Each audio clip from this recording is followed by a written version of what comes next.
Batas sa iglesia totoo. Sa loob ng iglesia totoo, hindi sa iglesia tinayo ng tao. Kung may walay, manatili mo nang walang asawa o kaya makipagkasundo. Pagka iniwan ka ng asawa mo, siya ang pumapatid ng tali, ng obligasyon mo. Baka iniwan ka, asawa mo, iniwan ka, no? Siya mismo ang pumapatid ng pananagutan mo sa kanya. Basahin natin ang 7:15 ng unang Korinto. Gayunmay kung humiwalay ang hindi sumasampalataya, ay bayaan siyang humiwalay.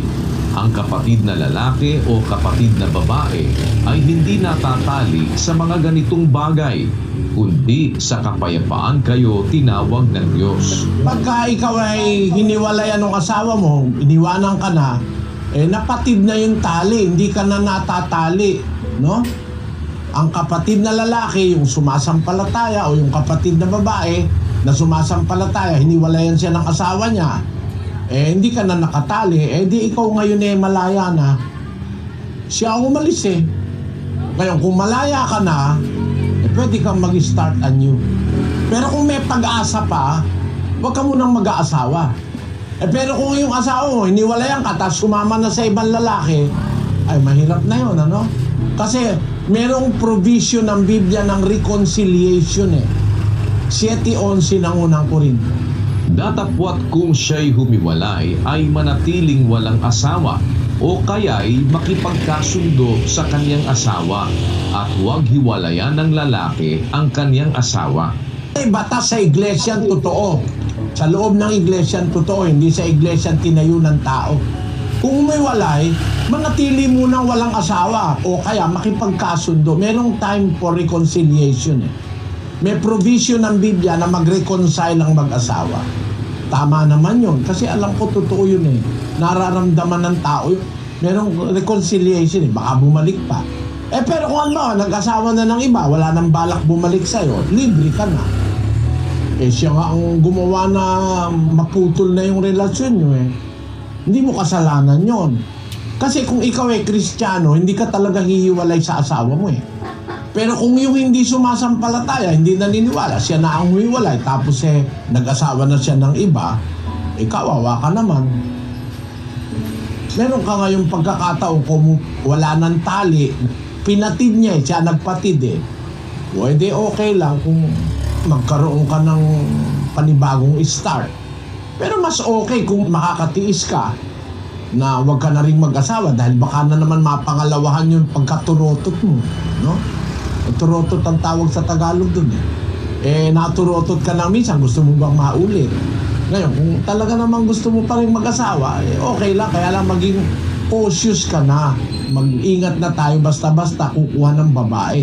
At para wala kang masyadong problema na walang kukuhang iba, sabi nung mag-asawa ka, ikaw ng pangit. Para wala ka ng katunggali. May kantang ganun Pero yun naman sinasabi ko lang sa'yo kapatid, bilang halimbawa na talagang kasi ang buhay mag-asawa, isa yan sa pinakamaselang relasyon. No? Yan ang pinakamalapit na relasyon kasi kayo yung dalawa ay isang laman na lang. No? Sabi ng Biblia, yan ang pinakamalapit na relasyon. Pero isa yan sa pinakadelikadong relasyon. Pag hindi yan na-guide ng aral ni Kristo, ang pupuntahan ng pag-aasawa, distraction. Destruction of the family, destruction of your soul, and losing your salvation.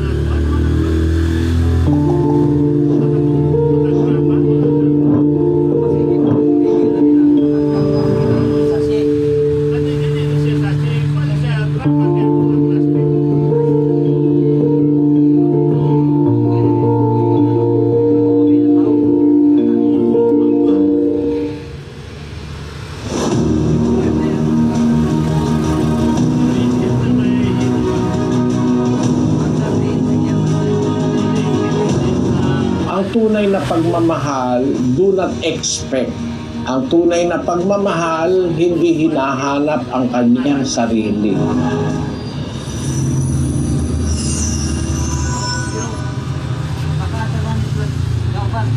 ang pagmamahal, umuunawa, nagpaparaya, hindi nag-e-expect. Kasi yung pagmamahal na nasa ilalim ng aral, wala kang problema rin eh. Kung nagmamahalan kayo talaga, walang pilian eh. Na ako, pagod na ako, dapat tinutulungan mo naman ako. Parang hindi talagang genuine love yun. Ang tawag kasi sa Biblia nung pag-ibig talaga, yung unfeigned love. Unfeigned, ang kahulugan nun, dalisay na pag-ibig. Pag ang pag-ibig dalisay, hindi hinahanap ang kanyang sarili. Love seeketh not her own. Espiritong nasa Biblia, masaya kayo sa paglilingkod sa Diyos. Kung halimbawa man, hindi kayo masyadong masaya sa bahay, may mga kulang, dapat masaya kayo. Yun ang espiritu na nasa Biblia. Parang ano ka ron, you are expecting something else. Kung totoo that you wanted to be godly in all manner of life, pagka naramdaman mo na spiritually, masaya asawa mo, i-sustain mo yun. Yung sinasabi sa Biblia na, let the righteous be righteous still. Let that is holy to be holy still. Kung holiness yung ginagawa niya, babayaan mo siya. Let him. Ayun. Alam mo, pagka ang isang Kristiyano kasi talaga magtatalaga sa mga bagay na espiritual, talagang kinukulang sa bagay na panlaman. Pero karapatan mo naman yun. Siguro dun sa punto na yun, kulang ang asawa mo. Kasi sabi sa Biblia, ibigay ng lalaki sa asawa ang sa kanya'y nararapat, gayon din naman ang babae sa kanyang asawa. Ang babae walang kapangyarihan sa kanyang sariling katawan kundi ang asawa. Gayon din naman ang lalaki walang kapangyarihan sa kanyang sariling katawan kundi ang asawa. Huwag magpigil ang isa't isa maliban kung pagkasunduan sa ilang panahon upang kayo mamalagi sa pag-aayuno at sa pananalangin at muling kayo magsama, baka kayo tuksuhin ni Satanas dahil sa kawalan ninyo ng pagpipigil. Kaya yun ang guideline dyan para huwag kayong magkaproblema sa pagsasama niyong mag-asawa. Ang tunay na pagmamahal, do not expect. Ang tunay na pagmamahal, hindi hinahanap ang kanyang sarili.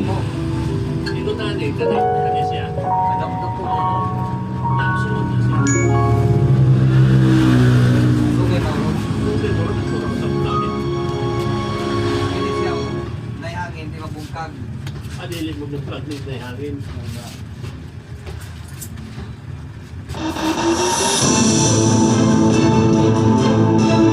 Kung ang asawa mo, lagi kang inaaway, silosa, tamad, ayoko naman sabihin galing sa diablo yun.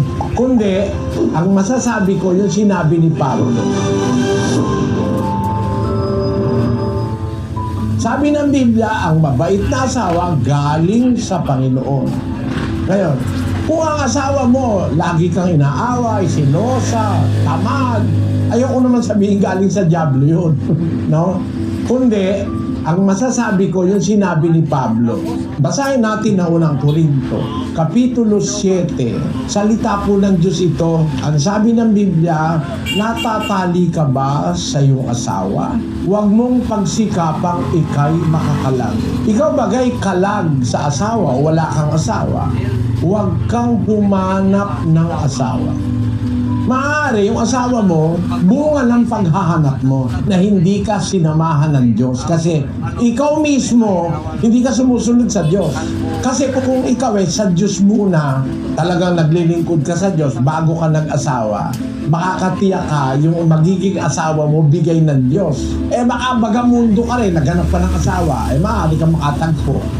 Madaling mag-asawa May 1,000 piso ka lang, magpasikat ka lang makakapag-asawa ka na di ba?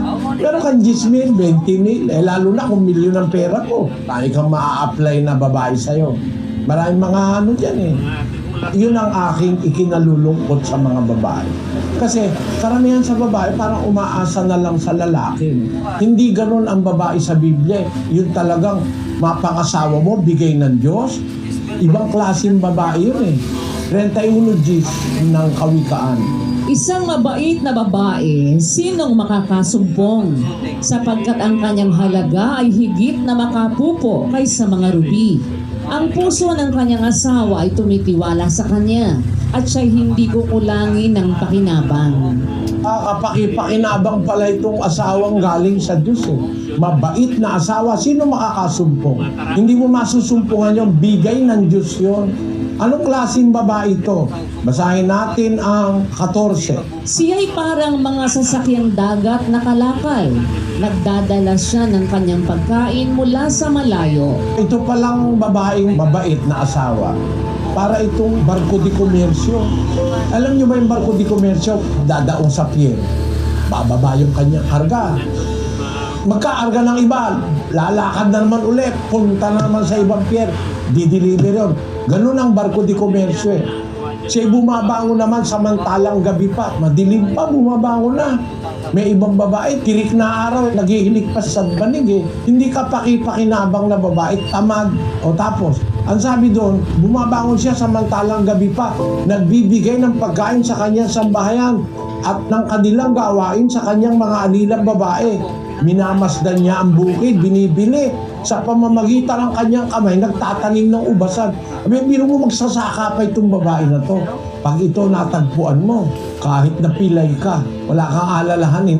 Negosyante na, magsasaka pa eh. Kung babasahin nga natin lahat yan, ang haba eh. Mga gawain ng mabait na babae. Ang tinuturo ko sa mga kapatid na binata, bago kayo maghanap ng asawa o maghintay ng makapangasawa, matuto muna kayo sumunod sa Diyos. With God, we will find the best for us. Without God, we might be mistaken. Yun ang dapat nating makita. Mabait na asawa galing sa Panginoon. Bakit? Ikaw kasi sa Panginoon ka rin eh. You are a man of God, bibigyan kanya ng isang mabait na asawa. Ngayon, anong gagawin mo sa asawa?